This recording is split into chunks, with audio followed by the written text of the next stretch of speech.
কিয়ামতের কঠিন ময়দানে আল্লাহ পাক রব্বুল আলামিন যখন অনেক মানুষকে বেনামাজি হওয়ার কারণে জাহান্নামী বলে ঘোষণা দিবেন, কারোর সাজা হবে এক এক রকম, সবার সাজা সমান নয়। ওই বেনামাজি জাহান্নামীরা আল্লাহর কাছে দরখাস্ত করবে, আল্লাহ আমরা তো নামাজ পড়ছিলাম কিন্তু নামাজ হয় নাই কেন? মহান আল্লাহ পাক রব্বুল আলামিন বলবেন, তোমাদের নামাজ না হওয়ার কারণ তোমরা নামাজ ভঙ্গের কারণ করেছ। নামাজ ভঙ্গের যতটা কারণ এর মধ্যে এক নাম্বার কারণ অশুদ্ধ তিলাওয়াত। নামাজের সূরাগুলো যদি কোনো মানুষ সহি শুদ্ধভাবে পড়তে না জানে, তাহলে এই মানুষটার সহি শুদ্ধ তিলাওয়াত না হওয়ার কারণে তার নামাজ সহি হবে না। কারণ সহি শুদ্ধ উচ্চারণ না হইলে তার অর্থ ঠিক থাকে না। একটা উদাহরণ আপনাদের সামনে পেশ করি। আলহামদুলিল্লাহি রাব্বিল আলামিন, আলহামদুলিল্লাহ যার অর্থ হলো সকল প্রশংসা আল্লাহর জন্য। এই জায়গায় কোনো মানুষ আলহামদু না বলিয়া যদি আলহামদু বলে, আলহামদুলিল্লাহর অর্থ হলো সমস্ত সিরাফারা কাফর আল্লাহর জন্য। অর্থের বেশ কম কি সামান্য না অনেক? আল্লাহর জন্য প্রশংসা না দিয়ে যদি সিরাফারা কাফর দেয় তাহলে কি নামাজ হইতো না ভাঙতো? আপনারা যুক্তি কি কয়? এই জন্য এইখানে যারা আছেন এখন থেকেই সংকল্প করেন, নিয়ত করেন,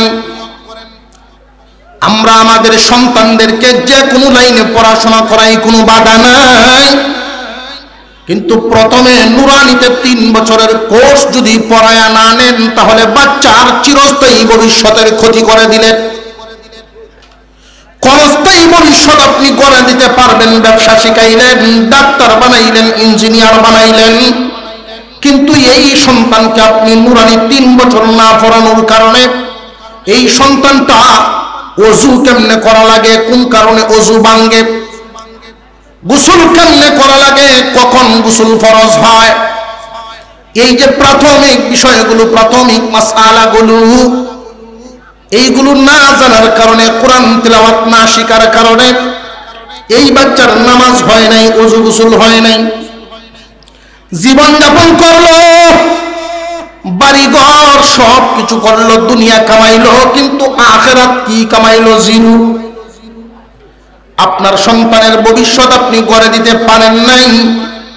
সন্তানের ভবিষ্যৎ ক্ষণস্থায়ী করছেন, চিরস্থায়ী ভবিষ্যৎ অন্ধকার করে দিলেন।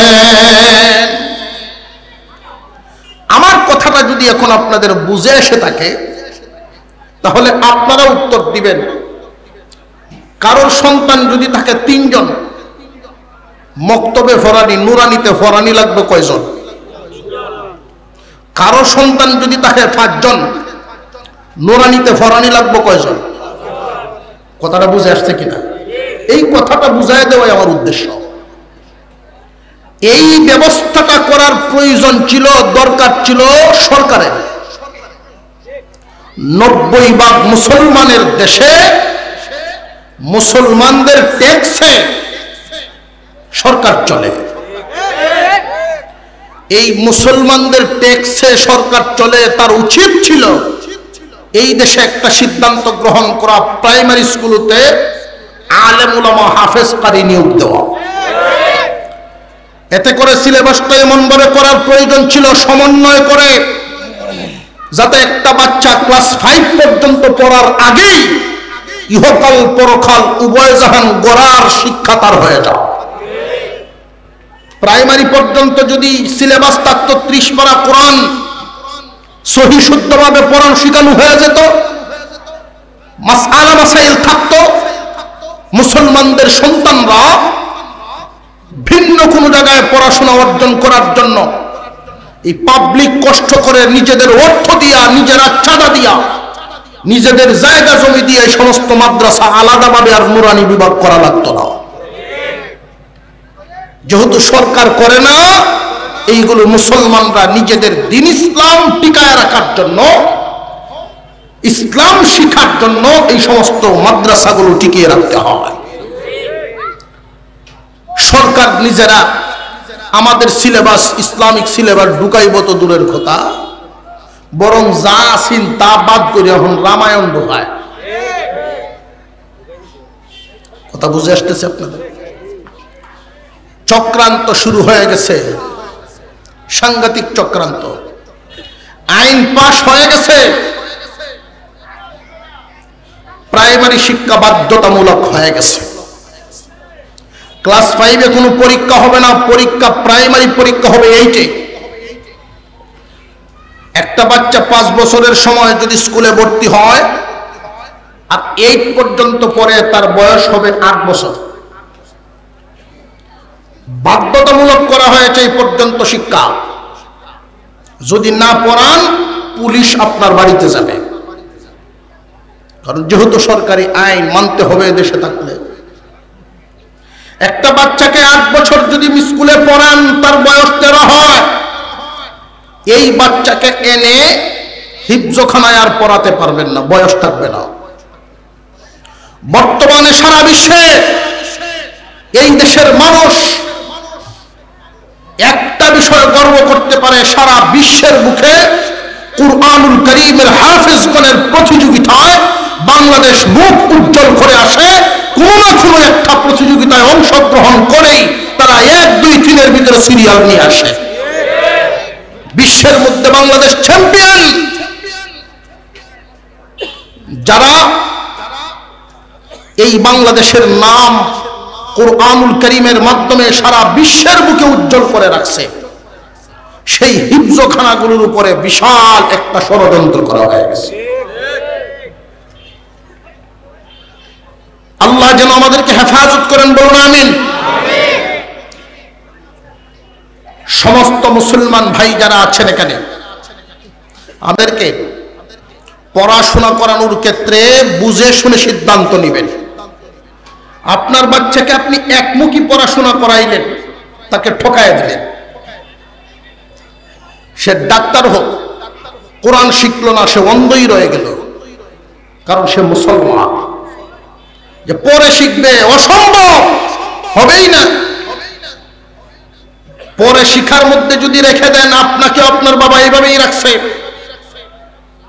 আপনার আব্বাকে আপনার দাদা এইভাবেই রাখছে, এই সিলসিলা বন্ধ করতে হবে, নইলে অবস্থাটা কেমন হয়। মসজিদে আজকাল 100 মানুষ যদি নামাজ পড়ে, 10 জন ব্যতীত বাকি 90-এর নামাজই হয় না। আপনারা বলতে পারেন, হুজুর যা বেডাগিরিটা করলেন আপনারা, যে এটা বেডাগিরি তো করি এমনি না, আপনার দুর্বলতার কারণে। আপনি যদি মক্তবে 3 বছর পড়তেন, আপনার নামাজ হয় না বলে এই বেডাগিরি আমি করতে পারতাম না। পড়ছেন না দেখে আমি এখন বেডাগিরি করি, কেন বললেন না? দুনিয়ার সব শিখলেন, বরং মানুষ যখন বড় হয় তখন তার আত্মসম্মানে লাগে, তারে শিখাইতে গেলে সে আরো লজ্জা পায়। কাউরে যদি একটু ভুল দ্বারা হয়, সে আরো লজ্জা হয়। কারো সূরা একটা শিখাইতে গেলে বড় গুছায় নামাজ পড়তই না, ছেড়ে দিব। মুসলমান ইমানদার ভাইরা, একটা সন্তানকে যদি আপনি নুরানিতে পড়াইতে পারেন, আপনার কি লাভ, না পড়াইলে কি ক্ষতি। এই বাচ্চাটার জীবন আপনি ধ্বংস করে দিলেন। যে জীবন ধ্বংস কিভাবে করলাম? যে জীবন ধ্বংস করলেন, এই দুনিয়াতে থাকবে যতদিন, এতদিন হয়তো শান্তিতে থাকতে পারবে। দুনিয়া থেকে বিদায় হয়ে গেলে বাকি জিন্দেগি, বাকি জীবন আপনি নষ্ট করে দিলেন। তাকে যদি 3টা বছর নুরানিতে পড়ান, তখন তার ভবিষ্যৎটা এত সুন্দর করা হবে। সে যদি ডাক্তারও হয়, নামাজ পড়তে তার কোনো কারোর কাছে জিজ্ঞাসা করা লাগবে না, সে তার নামাজ আদায় করতে পারবে।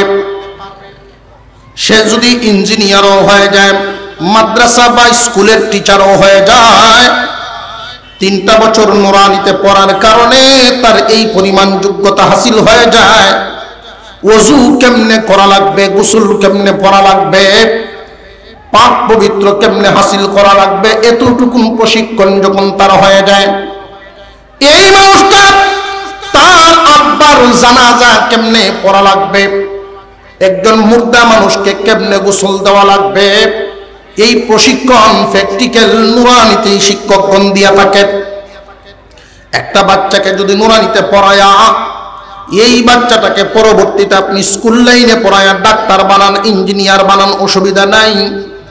যদি আপনি আপনার বাচ্চাটারে 30 পারা কোরআন সহি শুদ্ধ শিক্ষা দিয়া, নামাজ কালাম শিক্ষা দিয়া, ওযু গোসল শিক্ষা দিয়া আপনি দুনিয়ার লাইনে কাজে লাগান, অসুবিধার কোনো কারণ নাই, বরং ডাবল সুবিধা হবে। কেন জানেননি? যার ভিতরে কোরআনের নূর থাকবে ওই মানুষটা ডাক্তার হলে ভালো ডাক্তার হবে, কসাই হবে না। মুসলমান ইমানদার ভাইয়ারা আমার খুব ভালো করে বুঝবেন। قال النبي صلى الله عليه وسلم إن الذي ليس في جوفه شيء من القرآن كالبيت الخريب। আল্লাহর পয়গম্বর বলেন, যার ভিতরে কোরআনের কোনো অংশ নাই তার ভিতরটা হয় মানব শূন্য ঘরের মতো। কোনো একটা বাড়ি 10 কোটি টাকা দিয়ে খরচ করে বানাইয়া তালা লাগাইয়া রাখছে সপ্তাহে লন্ডনে। 5 বছর 10 বছর পরে তারা যখন এই বাড়িতে আসে তখন আইসা তালা খুললেই যেমন রেখে গেছিলেন তেমন পাবে না, কিছু না কিছু পরিবর্তন আছে না নাই? লেফতুশক যেমন ছিল ইঁদুরে কেটে ফেলছে, অনেক ব্যাঙ, অনেক ধরনের ইঁদুর, বহু ধরনের প্রাণীর বসবাস পাবে। ঠিক তেমনি ভাবে একজন মানুষ আল্লাহর কালাম যদি শিক্ষা অর্জন করতে না পারে, তার ভিতরে কোরআনের কোনো অংশ না থাকে, আপনার আমার পয়গম্বর জানিয়ে দিয়েছেন, রে মায়ার উম্মতেরা, তোমাদের ভিতরে যদি সামান্য অংশ যদি তোমরা কোরআনের না রাখতে পারো, তোমাদের ভিতরটা হয়ে যাবে এইরকম মানব শূন্য ঘরের মতো। মানব শূন্য ঘরে যেইভাবে বিভিন্ন প্রজাতির প্রাণীরা বসবাস করে, ঠিক তেমনি তোমার ভিতরেও শয়তান বিভিন্ন সুরত ধরিয়া বসবাস করব, পেরেশান বানায় দিব তোমাকে। কোরআনের নূর যখন একজন মানুষের ভিতরে থাকে, এই মানুষটার মনটা সব সময় দ্বীনের সাথে লাগায়া থাকে। আর যার ভিতরে কোরআনের নূর নাই, ওই মানুষটার মনের অবস্থা এই মানুষটার দিলের অবস্থা হয়ে যায় ভিন্ন। আর সে নামাজ ধরবে কখন, জিন্দিগিটা এমন ভাবে আপনি নষ্ট করে দিবেন। নুরানি পর্যন্ত পড়ায়া যদি স্কুল কলেজ ভার্সিটিতে দিয়ে দেন, কোনো অসুবিধা নেই। আমি আপনাদেরকে একটা প্রশ্ন করি, খুব ভালো করে বুঝবেন। আমরা শুধু একমুখী যেন বাচ্চাদেরকে নিয়ে চিন্তা ভাবনা না করি। প্রাইমারি স্কুলগুলোতে যারা পড়ে, সরকারি প্রাইমারি স্কুলগুলোতে যে সমস্ত ছেলে মেয়েরা ভর্তি হয়, লক্ষ্য করে দেখবেন ক্লাস 5-এ যখন পরীক্ষা দেয় 100 ছেলে মেয়ে একসাথে, এই 100 ছেলে মেয়ে একসাথে গিয়া মেট্রিকে কিন্তু যেতে পারবে না, কিছু না কিছু কমবে। কমবে না? কমবে না? আপনার বাচ্চাকে যে আপনি একমুখী পড়াশোনা করাইতেছেন, কতটুকু সর্বনাশ করেন লক্ষ্য করে দেখেন।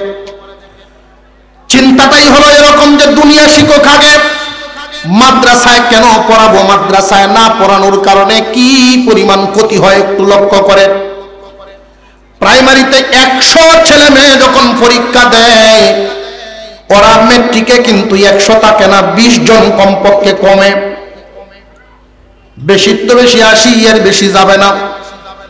এই 80 জন মেট্রিক পরীক্ষা দিলে ইন্টারে আরো 20-30 জন কমেনি না? কমে না?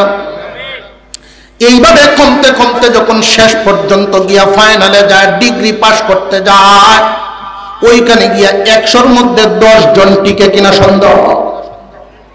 শতকরা 10 জন যদি ডিগ্রি পাস করে, কে আছেন এমন গ্যারেন্টি দিবেন যে 10 জন ডিগ্রি পাশেই সরকারি চাকরি করতে পারবে? এই 10 জনেই অফিসার হতে পারবে। আপনি যে আশায় স্কুলে দিয়েছিলেন সেই আশা পূরণ হয়ে গেল কয়জন আছে? ডিগ্রি পাস করার পরেও 10 জনের মধ্যে হয়তো 2-4 জনের চাকরি হয়। যাদের চাকরি হইল তারা দুনিয়ায় কামিয়াব, আর বাকিরা কিন্তু দুনিয়ায় কামিয়াব হতে পারে নাই। 100-র মধ্যে 95 জনেই দুনিয়ায় কামিয়াব হতে পারে নাই, কারণ সরকারি চাকরি তারা ঘুমাই গেছে গিয়া পাইছে নি চাকরি। 100-র মধ্যে পাইছে মাত্র 5 জন, বাকি 95 জনেই তো মাইনাস। এখন আসেন, যেই লাইনে দিছিলেন এই লাইনে তো লসেই খাইলেন। ক্ষণস্থায়ী জীবন কামানোর জন্য দিয়েছিলেন, ক্ষণস্থায়ীটাও তো হইলই না। এখন চিরস্থায়ী ভবিষ্যতের চিন্তা ভাবনা করেন। এখন এই বাচ্চাটা যে আপনি মক্তবে না পড়াইয়া একমুখী দেওয়ার কারণে তার অবস্থাটা কি হবে? সে ইন্টার পর্যন্ত পড়েছে কিন্তু নুরানিতে পড়ে নাই, ডিগ্রি পর্যন্ত পড়েছে নুরানিতে পড়ে নাই। ওই মানুষটাই একমুখী শিক্ষা অর্জন করলো, না পাইল দুনিয়া, না পাইল আখিরাত। আর যদি একটা বাচ্চাকে আপনি নুরানিতে 3 বছর পড়াইলেন, ওইটাকে আপনি দিয়ে দিলেন স্কুল লাইনে, যাও এবার দুনিয়া শিখো। এই দুনিয়ার জমিনে থাকতে গেলে জেনারেল শিক্ষার প্রয়োজন। মেট্রিক পর্যন্ত গিয়া সে আর পড়াশোনা করবে না, অথবা যে কোনো সমস্যার কারণে কাঙ্ক্ষিত লক্ষ্যে পৌঁছতে পারে নাই, সে যে কোনো একটা ব্যবসায় লেগে গেল। ওই মানুষটা দুনিয়া পাইল না, ব্যবসা বাণিজ্য করে চলে, কিন্তু ছোটবেলায় যে আপনি নুরানিতে পড়াইছিলেন এটা কি নষ্ট হবে না কাজে লাগবে? জিন্দেগি আছে যতদিন ব্যবহার হবে ততদিন, জীবন আছে যতদিন ব্যবহার হবে ততদিন। এরপরের জীবন যখন শুরু হবে তখন থেকেই ফল পাবে। এই পৃথিবীর জমিনে এই ভুলটা আর করবেন না, খুব সাবধান। আমরা আমাদের সন্তানদেরকেই নুরানি লেভেলটা আগে 3 বছর পড়াইয়া, বরং নুরানিতে যারা পড়াশোনা করে 3টা বছর নষ্ট হয় না। একটা বাচ্চাকে যদি আপনি মাদ্রাসায় 3 বছর পড়াইয়া এরপরে স্কুলে নিয়ে ক্লাস 4-এ পরীক্ষা দেওয়াইতে পারবেন, কমপক্ষে 3-তে পরীক্ষা দেওয়া 4-এ ভর্তি করতে পারবেন। বাংলা ইংরেজি অঙ্কের সমন্বয়ে সিলেবাস করা হয়, তাহলে আমরা কেন আমাদের বাচ্চাদের সর্বনাশ করব? খুব সাবধান। অবস্থাটা পরে এমন হয়, নুরানি লেভেলে না পড়ানোর কারণে জানে না যেহেতু সে নামাজ আর পড়ে না। নামাজে ধরে কোন সময়? সবকিছুর থেকে ফারেক হয়ে যে সময়। সবকিছুর থেকে ফারক কেমনে? ব্যবসা আর করতে পারে না, হিসাব নিকাশ ঠিক রাখতে পারে না, মনে থাকে না। গৃহস্থিও করতে পারে না, শরীরে শক্তি নাই, শক্তি দেয় না। সমাজেও তার কোনো দাম নাই। এমত অবস্থায় যখন এই মানুষটা নামাজ ধরতে যায়, নামাজও তো জানে না, নামাজ জানেনি। ওই মানুষগুলো মসজিদে গিয়ে আরো বেড়াছেরা লাগায়। হয়েলতাম নি কেমন বেড়াছেরা লাগায়? হয়েলতাম প্রায় এলাকাতে এমন ঘটনা ঘটতেছে দেখি আমি কই, ঘুরতে ঘুরতে একটা অভিজ্ঞতা হয় না। আমরা অনেক মসজিদে দেখবেন ইমাম সাহেবের যে পিছনের জায়গাটা, এই জায়গাটার মধ্যে যে কেউ বসতে পারে না, যোগ্য একজন লোকের বসা দরকার। জুমার দিন যে বেড়ে শুনছে নামাজীদের উপরে আল্লাহর রহমত নাজিল হয়, আর এই রহমত ইমাম সাহেবের উপরে সবার আগে পড়ে। এরপরে ইমাম সাহেবের পিছন থেকে যিনি ইমামের পিছনে আছেন তার উপরে এই রহমত যায়।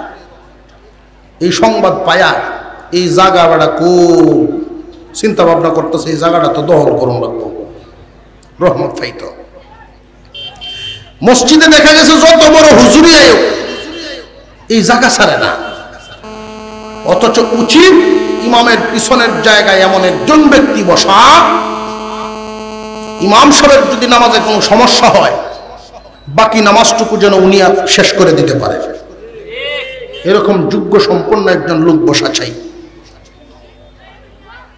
গেছে কয়েকদিন হচ্ছে মসজিদ, যে ব্যবসার জায়গা নাই, গৃহস্থির জায়গা নাই, কোনো জায়গা নাই, এখন গেছে মসজিদ নামাজ পড়তে। কত হন যখন দুনিয়াদারি লই আসি না, হন দুনিয়াদারি সাইড দিয়া ওহন আল্লাহ বিল্লাহ করি। বাবার এই দুনিয়াদারি যে তুমি ছাড়ছো না, তোমার এই দুনিয়ায় ছাড়ছে, ওহন মসজিদ হয়ে হয়েছে। ইমাম সাহেবের এই পিছনের জায়গাটা দখল করে, বিবি সাহেবকে কয় যায় নামাজটা দে, বেওয়াই জানছিন ফজর তো একটা যায় নামাজ দিয়েছেন, এই যায় নামাজটা বের করে দেওয়া হয়। তুমি 2-3 দিন হয়েছে গেছো মসজিদ, হন যায় নামাজ দেখি তোরটা কয়েকটা জায়গা দখল করা, মসজিদে জায়গা দখল করবা কি কর জীবন বড় সিমটেল চমাই সেরকম মসজিদও কি তো জায়গা দখল করতা, তুই বুঝতে না দে মসজিদে ইমামের পিছিয়ে জায়গাটা দখল করবো। যায় নামাজ বিছাইছে মসজিদের ভিতরে, যদি ব্যক্তিগত যায় নামাজ কেউ বিছান, শীতকাল আসতেছে অনেকেই বিছাইতে পারে, এই কথাটা খেয়াল রাখতে হবে। আপনি কোনো কারণে বাইরে গেছেন, আপনার এই জায়গার মধ্যে আরেকজন এসে বসে পড়ছে, তাকে উঠাতে পারবেন না।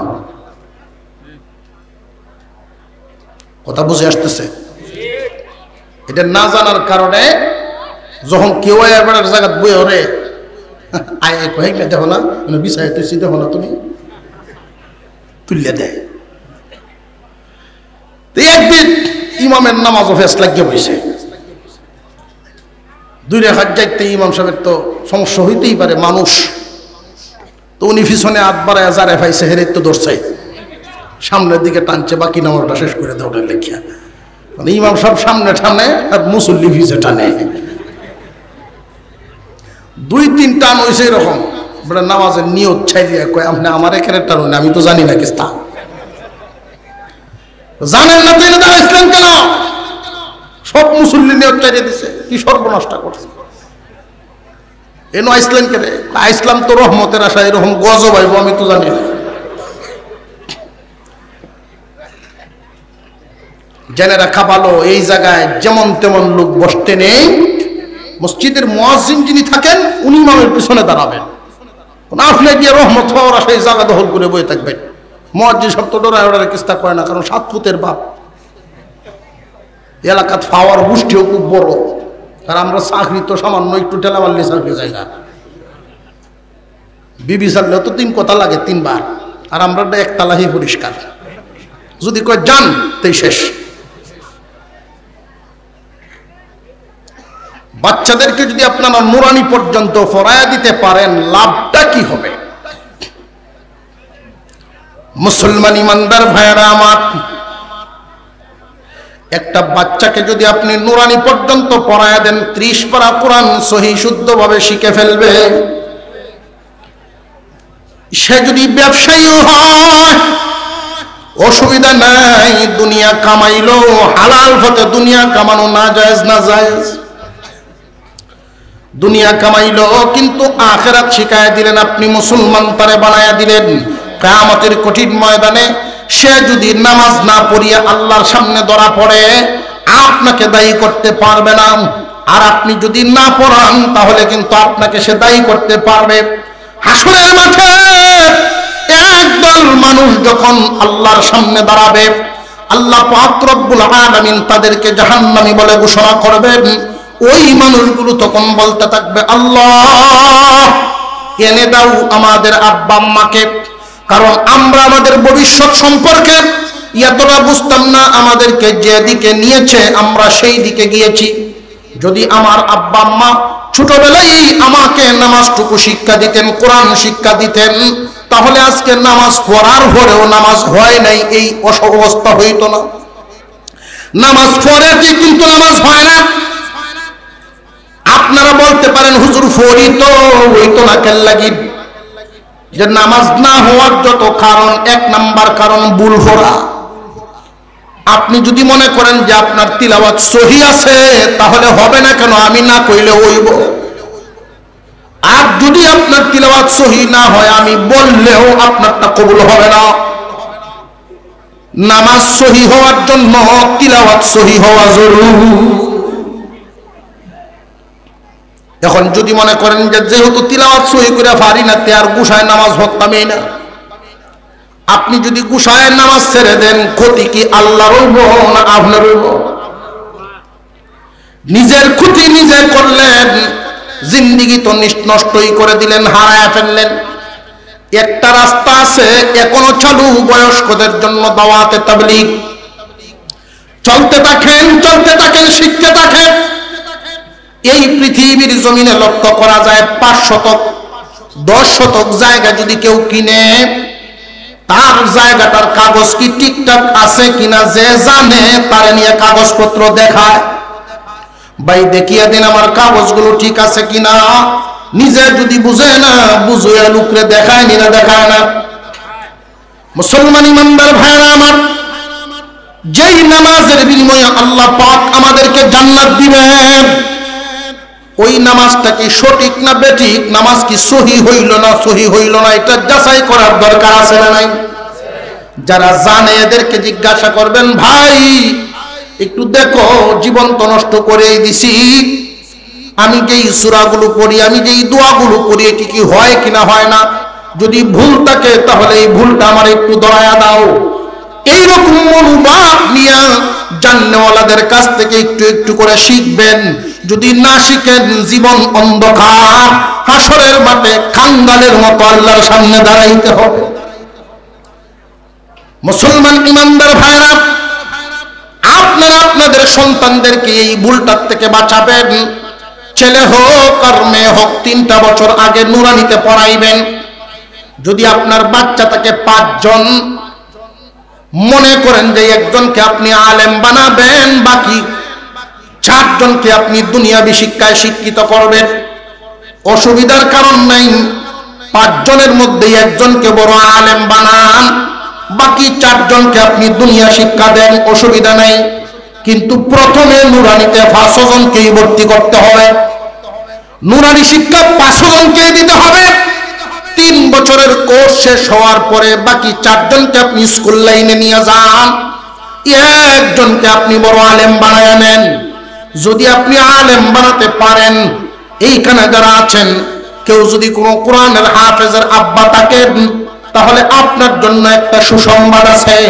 যদি আপনি আলেমের বাবা থাকেন, আপনার জন্য একটা সুসংবাদ আছে। এমনকি হাফেজ আলেমের দাদা নানাও যদি থাকেন গো, তবুও আপনাদের জন্য সুসংবাদ। কুরআনুল কারীমের হাফেজ হাসরের মাঠে আল্লাহর সামনে যখন দাঁড়াবেন, আল্লাহ পাক রব্বুল আলামিন অনেক মানুষকে জাহান্নামী বলে ঘোষণা করবেন। নবীজি সাল্লাল্লাহু আলাইহি ওয়াসাল্লাম বলেন, قال النبي صلى الله عليه وسلم من قرأ القرآن فاستظهره فأحل حلاله وحرم حرامه أدخله الله الجنة وشفعه في 10 من أهل بيته كلهم قد وجبت لهم النار। হাসরের মাঠে আল্লাহ পাক রব্বুল আলামিন একদল মানুষের বেলায় হাফেজদের সুপারিশ গ্রহণ করবেন, আলেমগণের সুপারিশ গ্রহণ করবেন। 10 জন এরকম মানুষ যাদের নামে জাহান্নামের সাজা ঘোষণা হয়ে গেছে, এরা জাহান্নামে এতদিন থাকবে।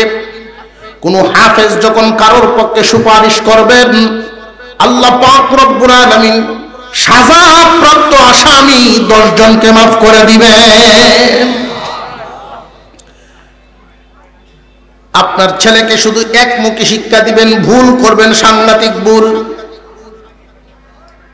আমরা এখানে যারা আছি, আজ থেকে 100 বছর পরে কেউই থাকবো না।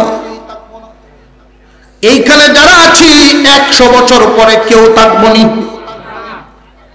এই পৃথিবীর জমিন ছাড়ার সময় নবী করিম সাল্লাল্লাহু আলাইহি ওয়াসাল্লাম বর্ণনা করেন, জাহান্নামী অথবা জান্নাতি 500 ফেরেশতা জান কবজ করার সময় চাপ দেয়, চাপ দিয়ে জানটা বাহির করবে।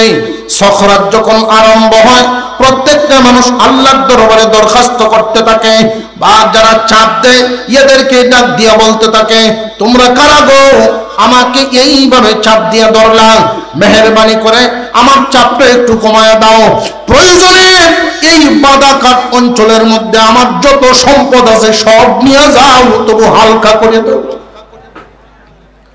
মুমূর্ষ অবস্থায় তার এতটা কষ্ট হয়, আমার কথা নয়, আপনার কথা নয়, নবীজির কথা। বিশ্ব নবী বলেন, মুমূর্ষ ব্যক্তিকে যখন চাপ দিয়ে ধরা হয়, এই ব্যক্তিটা ডাকতে থাকে, তোমরা কারা গো, একটু চাপ কমায় দাও। আমার সমস্ত সম্পত্তি লইয়া যাও। এই বাজারে 10টা ঘর আছে, ওই বাজারে 20টা ঘর আছে, আমার অনেক সম্পদ, সব লইয়া যাও, তবু চাপটা কমায়া দাও। না, চাপ কমানো হবে না। বড় ছেলে আসলো, আব্বা আমি আপনার বড় ভূত, আমার যে অফিসার বানাইছিলেন, আমি আইছি আপনার খবর শুনে। বাবা রে, তোমারে আমি অফিসার বানাইলাম, কি পরিমাণ টাকা তোমার পিছনে খরচ করলাম, অফিসার হইছো, এটা তোমার লাভ হইছে, আমার কি হইল? যদি পারো আমার একটু চাপ কমায় দাও। অফিসার হতে পারবো নি, ডাক্তার হতাইব। আব্বা আপনার লাগিন আমি লম্বা লম্বা কলা লই আইছি। বাবা তুমি ডাক্তার হইছো, তোমার লাভ হইল, আমার কি হইল? যদি পারো একটু চাপ কমায় দাও। এই ছেলেও তো চাপ কমাতে পারবে না।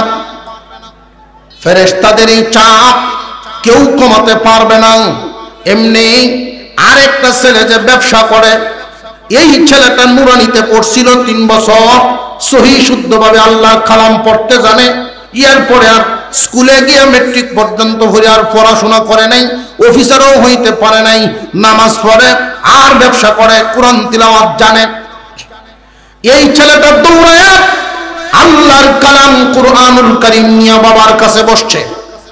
আব্বা আমি আপনার এই ছোট ভূত, এই যে মক্তবে আমারে পড়াইছিলেন, তখন হুজুরগণের মুখে শুনছি, হুজুররা বলছেন আল্লাহর পয়গম্বর নাকি বলছেন মুমূর্ষ ব্যক্তির কাছে যদি সূরা ইয়াসিন তিলাওয়াত করা হয়, মৃত্যুর যন্ত্রণা কমায়া দেওয়া হয়। এই ছেলে যখন তিলাওয়াত শুরু করে দিবে, বিসমিল্লাহির রহমানির রহিম, ইয়াসিন ওয়াল কুরআনিল হাকীম। আল্লাহ বলেন, রে ফেরেশতারা, তোমাদের কানে কি আমার কালামের আওয়াজ পৌঁছায় নাই? যদি পৌঁছে থাকে তাহলে চাপ ছেড়ে দাও। এই মুহূর্তে যদি চাপটা তোমরা না ছাড়ো, আমার কালামে ইজ্জত রক্ষা হবে না। আল্লাহর কালামের সম্মানার্থে মুমূর্ষ ব্যক্তির আযাব বন্ধ করে দেওয়া হয়। আপনার লাভ হইল না হইল না? একমুখী শিক্ষা দিয়া কোনো ফায়দা নাই, দুমুখী শিক্ষা দিতে হবে। যদি ছোটবেলায় আপনি নুরানিতে পড়াইতে না পারেন, এই বাচ্চাকে বড় হইলে আর পড়ানো সম্ভব না। এই জন্য মুসলমানের সন্তান সর্বপ্রথম দিন শিক্ষা, এরপরে দুনিয়া শিক্ষা। সর্বপ্রথম দিন শিক্ষা, এরপরে হলো দুনিয়া শিক্ষা। যদি আপনি দিন শিক্ষা দিতে না পারেন, আপনার সন্তানের ভবিষ্যৎ যে 2 প্রকার, ইহকাল এবং পরকাল, ক্ষণস্থায়ী ভবিষ্যৎ, চিরস্থায়ী ভবিষ্যৎ। এই ক্ষণস্থায়ী ভবিষ্যৎটা ঠিকই করলেন, কিন্তু চিরস্থায়ী ভবিষ্যৎ করলেন না। আপনি বাবা হইয়া সন্তানকে মহা ঠকানো ঠকাইয়া দিলেন। খুব সাবধান। বাচ্চাদেরকে নিয়ে নিজে যখন মাদ্রাসায় আসবেন, ছোট্ট বাচ্চাটাকে কুলে করে বা আঙুলে ধরে ধরে ধরে ধরে যখন মাদ্রাসায় নিয়ে আসবেন, এই বাচ্চাটাকে এই মাদ্রাসায় পড়ানোর কারণে আপনার অনেক লাভ হবে। 1 নম্বর লাভ, এই বাচ্চা যখন বড় হবে, আপনার শেষ সময়ে আল্লাহর কালাম তিলাওয়াত করার কারণে মুমূর্ষ ব্যক্তির আযাব বন্ধ হয়ে যায়। আর একটা কথা আমি বলিয়া দেই, আপনার বাচ্চার ভিতরে যদি কোরআন শিক্ষা দেওয়া দিতে পারেন, নুরানিতে পড়ায়া এরপরে দুনিয়াদার বানান, আপত্তি নাই। কি লাভ হবে আমি একটা কথা বলিয়া দেই। একটা প্রতিবেদন আপনাদেরকে শোনায়া দেই। গত বছরের একটা প্রতিবেদন। একজন বড় আলেম, সরকারি অফিসারদের সাথে অনেক বড় সম্পর্ক, তার বাড়ি ছিল গাজীপুর। ট্রাভেলসের মালিক, উনি আমাকে বলছেন, হুজুর এই বাংলাদেশ ঘুরে ঘুরে অনেক বৃদ্ধাশ্রমগুলো আমি দেখলাম অফিসারের সাথে। এই বৃদ্ধাশ্রমগুলো ঘুরতে ঘুরতে এই লোকটা একটা অভিজ্ঞতা হাসিল করলেন। উনি জিজ্ঞাসা করেছেন, বৃদ্ধাশ্রমগুলোতে আপনারা এখানে যারা আছেন, এখানে কি এমন কেউ আসেননি যে কোনো আলেমের বাবা? না, কোনো আলেমের বাবা মা হাত উঠায় নাই যে এখানে কেউ কোনো আলেমের মা বাপ নাই। এইখানে কি এমন আছেননি যে কোরআনের হাফেজের বাবা না, কোরআনের হাফিজের আম্মা আব্বাও নাই? উনি আবার প্রশ্ন করলেন, এমন কি কেউ আছেননি ছোটবেলায় দরিয়া মক্তবে নিয়ে গেছিলেন, ভর্তি করছিলেন, আল্লাহর কালাম শুধু শিক্ষা দিচ্ছেন? এমনও নাই। আছে কারা? বিন্নে খুলি বাস করে আমেরিকার স্বপ্ন দেখে যারা। কত বুঝাইছে? আপনি যদি আপনার সন্তানটাকে আল্লাহর কালাম শিক্ষা দিয়া এরপরে দুনিয়াদার বানায়া দেন, আমি আগেই একখান হাদিস শুনাইছি, নবীজি বলেন, যার ভিতরে আল্লাহর কালামের কোনো অংশ থাকবে, শয়তান ইচ্ছা করলে যে কোনো সূরতে তার ভিতরে বসবাস করতে পারবে না। আল্লাহর কালামের একটা আসর থাকবে তার উপরে। আজকাল 90% পরিবারের দেখা যায় মা বাবা আছে ঠিক, কিন্তু এদের কদর করা হয় না। মা বাবা আছে ঠিক, এদের সাথে আচরণ সুন্দর হয় না। এর মধ্যে একটাই কারণ, কোরআনের নূর এদের ভিতরে ঢুকায় দেওয়া হয় নাই। এখনো সময় আছে, পরিবর্তন করো সমাজ। যদি পরিবর্তন না হয়, কোরআনের আলো দিয়ে যদি আলোকিত করা না হয়, আরো অন্ধকারের দিকে চলে যাবে। মুহাম্মাদে উম্মতে মুহাম্মাদি এই ভুল করবেন না। আল্লাহর কালাম শিখায়া দেন, আল্লাহর কালাম শিখায়া দেন। ছেলে হোক মেয়ে হোক, মা বাপ ভক্ত হয়ে যাবে। মাতা পিতার সাথে আচরণ কেমনে করা লাগবে, কোরআনের নূরে এই বাচ্চাগুলো নূরান্বিত হবে। আপনার সাথে সুন্দর আচরণ তারা করবে। এই মাদ্রাসাগুলোতে যে সমস্ত মানুষ পড়াশোনা করা, এদের আরেকটা ফায়দা হবে, এই এলাকার যে মাদ্রাসা আপনাদের, এই মাদ্রাসা হওয়াতে আপনাদের আরেকটা লাভ আছে। এই লাভটা কি? এই ঘটনাটা আমি শুরু করার আগে আপনাদের কাছ থেকে একটা ওয়াদা নিতে চাই। এই ওয়াদায় যদি আপনারা আবদ্ধ হতে পারেন, আমি 1 নাম্বার যেই সহযোগিতাটা চাইব, যে কমপক্ষে 20 মিনিটের আগে কেউ উঠা বসা করবেন না, যাবেন না। 20টা মিনিট সময় কি আমারে দিতে পারবেন? কারা কারা পারবেন? কারা কারা পারবেন দেখি একটু। 20 মিনিট সময় দিতে পারবেন তো ইনশাল্লাহ? আপনারা একটু কষ্ট দিয়ে আগে একটু সামনের দিকে আগাঞ্চ, একটু সামনের দিকে, যার যার জায়গার থেকে উঠছে না, কারণ খার হইবেন আবার সমস্যা হইব, ভিসায় যাবেন গিয়া। যার যার জায়গার থেকে একটু সামনের দিকে আগায় যাই।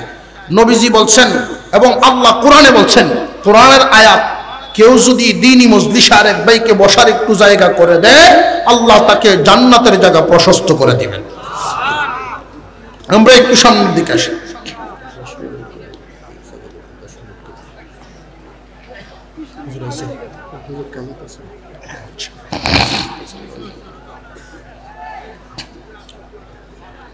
এই তো মাশাআল্লাহ, পরিবেশ সুন্দর হয়ে গেছে। আমি 20 মিনিট সময় সর্বোচ্চ, এর ভিতরেই আমি আমার আলোচনা, আমি আমার বিষয়বস্তু, আমার উদ্দেশ্য সব আপনাদের সামনে পেশ করে ফেলবো ইনশাআল্লাহ তাআলা। মুসলমান ভাইয়েরা, হাশরের মাঠে আল্লাহ পাক রব্বুল আলামিন লৌহে মাহফুজকে জিজ্ঞাসা করবেন। লৌহে মাহফুজকে জিজ্ঞাসা করবেন, আমার কালাম কই? আমার শায়খ মুর্শিদ শাহ অধ্যক্ষ মিজানুর রহমান চৌধুরী দামাত বারকাতুহুল আলিয়া, উনি বলছেন, কোন এলাকায় যদি মাদ্রাসা থাকে, কোন এলাকায় যদি মাদ্রাসা থাকে, কোরআনের মাদ্রাসা, তাহলে এলাকাবাসী যেন বুঝে নেয় আল্লাহ এদের উপরে এমন দয়া করছেন যে আল্লাহ চাইতেছেন এদেরকে বস্তাত ভরে জান্নাত নেওয়ার জন্য।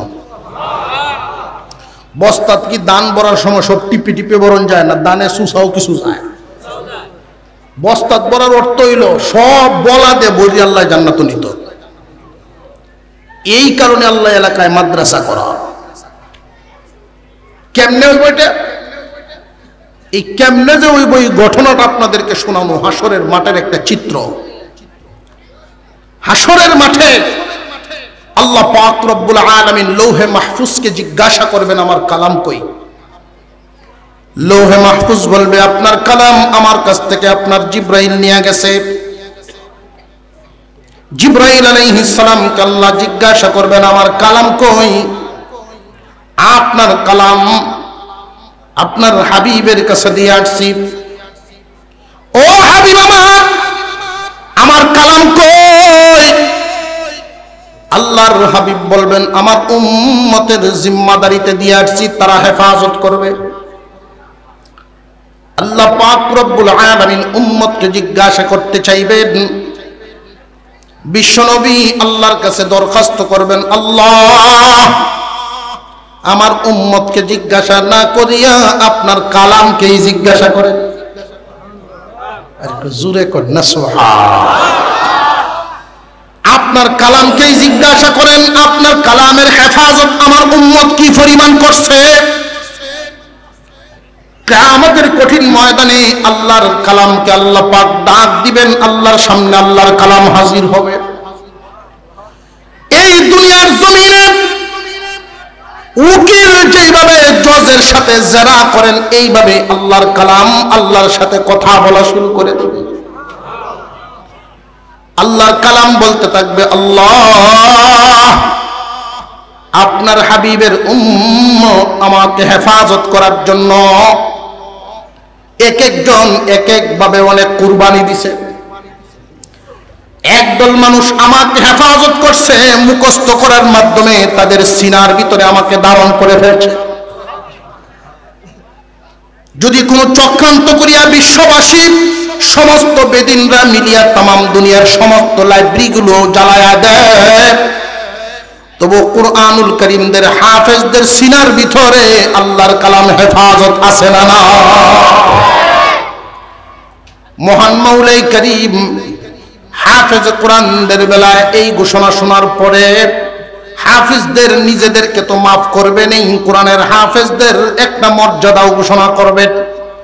ও হাফেজগণ, তোমরা আমার কালাম মুখস্থ করার কারণে অনেক কষ্ট স্বীকার করেছো, ফ্লোরের মধ্যে ঘুমায়া থাকতা, প্রচন্ড শীতের মধ্যেও মা বাবার সাথে থাকতে পারো নাই, মাদ্রাসায় পড়াশোনা করতা, এইখানে তাইকা যখন নিয়মিত ক্লাস মেনটেন করিয়া ৩-৪টা বছর কষ্ট করিয়া বুকের ভিতরে সিনার ভিতরে ধারণ করেছ, এই যে ত্যাগ দেওয়ার কারণে আমি আল্লাহ খুশি হইয়া তোমাদেরকে একটা মর্যাদা ঘোষণা করলাম। মর্যাদা কি? তোমাদের সুপারিশে 10 জন জাহান্নামীকে মাফ করিয়া দিব। আলেমদের ব্যাপারে আল্লাহর কালাম বলবে, আল্লাহ আলেমগণ ব্যাখ্যা বিশ্লেষণের মাধ্যমে আমার হেফাজত করছে, তারা আলেমগণের মর্যাদা ঘোষণা করা হবে। আলেমগণের মর্যাদা, যার মর্যাদা যেই পরিমাণ তার সুপারিশের পাওয়ার থাকবে সেই পরিমাণ। মুসলমান ইমানদার ভাইরা আমার, সর্বনিম্ন 70 একজন আলেম, সর্বনিম্ন 70 জন, সর্বোচ্চ একটা দুম্বার গায়ে যেই পরিমাণ পশম থাকে এই পরিমাণ লোকের ব্যাপারে সুপারিশ কবুল করবে। আল্লাহর কালাম বলতে থাকবে, আর কে তোমার হেফাজত করছে? আল্লাহর কালাম বলতে থাকবে, আল্লাহ আমাকে হেফাজত করার জন্য আরো একদল আছে। একদল মানুষ আমাকে পড়ায়া পড়ায়া হেফাজত করছে, আর একদল মানুষ পড়িয়া পড়িয়া হেফাজত করছে। একদল মানুষ পড়ছে আর একদল পড়াইছে। এই জন্য নবীজি বলেন, খায়রুকুম মান তাআল্লামাল কুরআন ওয়া আল্লামা, যে কোরআন পড়ে এবং পড়ায় তারা তোমাদের মধ্যে সর্বোত্তম ব্যক্তি। আল্লাহর কালাম ওই দিন বলতে থাকবে, আল্লাহ সর্বোত্তমদের মধ্যে আরো একদল মানুষ আছে। আল্লাহ বলবেন, তারা কারা রে আমার কালাম? ও আল্লাহ, এক দলে পড়াইছে আর এক দলে পড়ছে, আরো একদল মানুষ যারা পড়ানোর ব্যবস্থা করিয়া দিছে, যারা পড়ানোর ব্যবস্থা করে দিছে, এই মানুষগুলোর আল্লাহ তুমি মাফ করিয়া দিবা। আল্লাহ বলবেন, ওদের আমল নামায় অনেক বড় বড় গুনাহ, এই গুনাহ করছে, ওই গুনাহ করছে, এই নাফরমানি, ওই নাফরমানি, এই কাজ করছে। আল্লাহর কালাম তখন বলতে থাকবে, আল্লাহ এদেরকে মাফ করিয়া দাও। যদি গো এদেরকে মাফ না করো, যারা আমাকে হেফাজত করতে গিয়া সাহায্যের হাত বাড়াইছে, কেউ জায়গা দিয়া, কেউ অর্থ দিয়া, কেউ লজিং দিয়া, কেউ শ্রম দিয়া, কেউ উত্তম পরামর্শ দিয়া, প্রভু যদি এদেরকে মাফ না করো, তাহলে আমি যে তোমার কালাম এটা অস্বীকার করো। আল্লাহ পাক রব্বুল আলামিন বলবেন কালাম রে যাও, তোমার সাথে যারা সম্পর্ক রাখছে, তোমাকে হেফাজত করার কাজে যারা হাত বাড়াইছে, আমি আল্লাহ এদেরকেও মাফ করিয়া দিলাম।